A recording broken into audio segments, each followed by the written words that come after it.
Tənhalıqdan qorxuram, neynirəm bağ evini. Gedirəm dəniz kənarında gəzirəm, dincəlirəm. Axşam da gəlirəm evimə. Bu sözləri əməkdar artist Yusif Mustafayev etiraf verilişində deyib. Müğənni ona yazılan tənqidi rəylərdən danışıb. Elə rəylər yazırlar, elə bir dədələrinin çörəyini yeyirəm. Yaşlı adamlara bəzi insanlar nələr deyirlər. İnsana yaşlı vaxtında pul lazımdır. Ona görə də pulumun qədrini bilmişəm. Başqaları qazanıb gedib xaricdə istirahət edib. Mən eləməmişəm. Nə edirəm, məni qınayırlar. Efirə kimsə gələndə ayağa qalxıram, bunu mənə irad tuturlar. Evimdə qayda var, 20 dəfə də evə girsəm balalarım ayağa qalxmalıdır.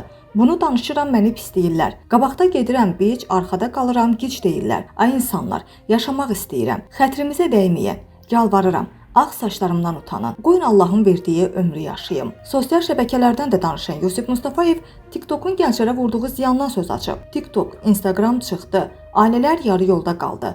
Körpələr atasız, anasız böyüyür. Sosial şəbəkələr insanları məhv elədi deyə əməkdar artist çıxışında bildirib.